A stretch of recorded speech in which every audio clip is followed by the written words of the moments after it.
Elle aime Jésus, elle est brûlée d'amour, et puis en finale, elle finit dans un bûcher. Bon.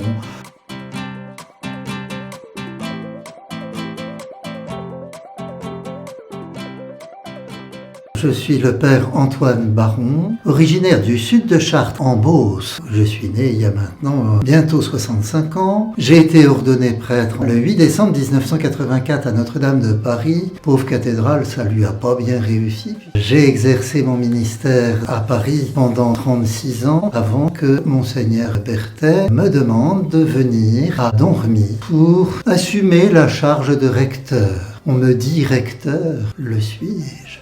Père Antoine me va très bien.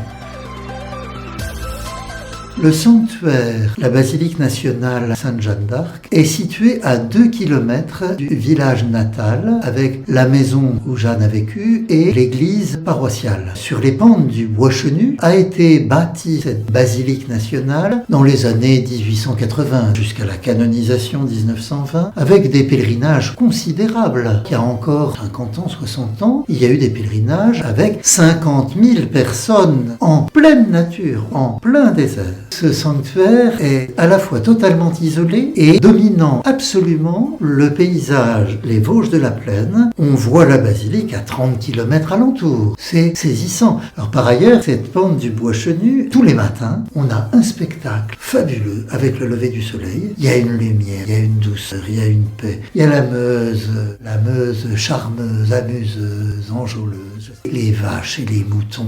Et donc voilà, le charme de Domremy, c'est un lieu magique, séducteur, fascinant.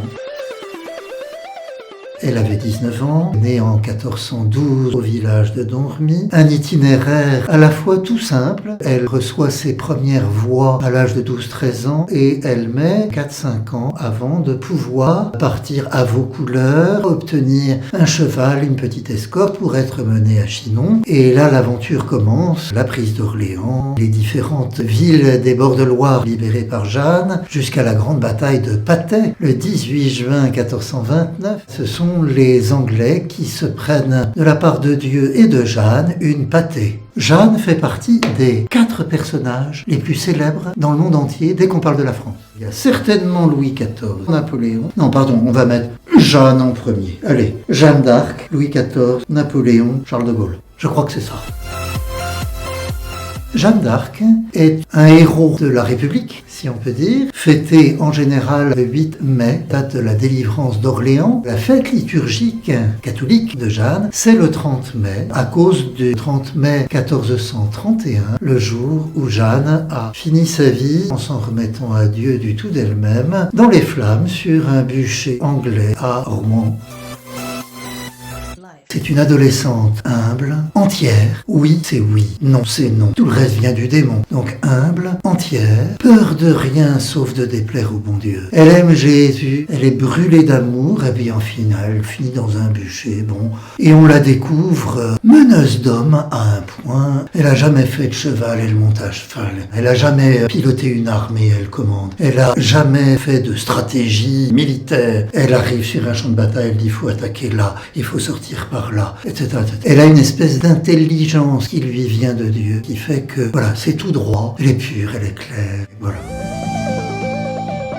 Le 30 mai a un charme tout à fait précis. Cette année, le 30 mai tombe un dimanche. Et le dimanche, c'est le jour du Seigneur, c'est l'anniversaire hebdomadaire de la résurrection du Christ. Quand j'ai vu ça dans mon agenda, je me suis dit, pas de problème, faut faire quelque chose. Juste après le dimanche de la Pentecôte, ce sera la fête de la Sainte Trinité. J'ai demandé au Père, au Fils et au Saint-Esprit, ils m'ont dit qu'ils voyaient pas trop d'inconvénients à ce qu'on fasse quand même passer Jeanne ce jour-là un peu en premier, parce que la devise de Jeanne, ça a toujours été Messire Dieu, premier servi. Un prêté pour un rendu. Messire Dieu va faire passer en premier Jeanne. Et donc je me suis dit qu'on pouvait inviter toutes les personnes du monde entier qui porteraient le doux nom de Jeanne. J'imagine faire une bénédiction spéciale des Jeannes. Et puis fêter un bon anniversaire à toutes celles et tous ceux qui sont nés un 30 mai.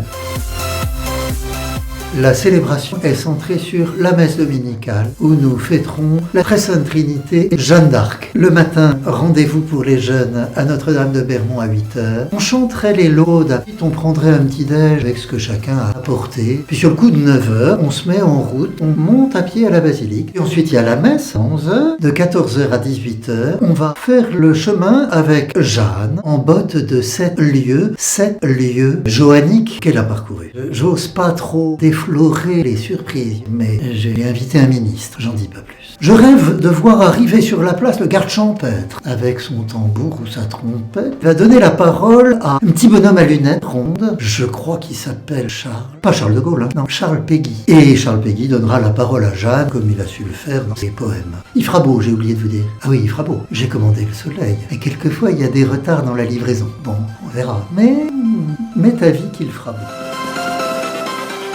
Venez le 30 mai, loupez pas ça. Venez le 30 mai. Et puis, si vous n'avez pas pu venir le 30 mai, venez un autre jour. Venez quand vous voulez. Venez sans crier gare. Venez passer 8 jours. Il y a une maison d'accueil qui est petite, assurément, mais on peut quand même loger 12 personnes. Venez en camping-car, venez à pied. Il y a les pèlerins de Saint-Jacques ou les cyclistes, etc. Il faudrait que ce soit un lieu où on puisse, par exemple, animer des retraites, faire des récollections, des préparations au sacrement. C'est la première année que je n'ai pas fait de session biblique. Je demande que ça. Venez, il faut que ce lieu rayonne, pas seulement sur les Vosges de la Plaine, pas seulement sur le diocèse de Saint-Dié, pas seulement sur la région Grand Est, mais sur la France, l'Europe et sur le monde.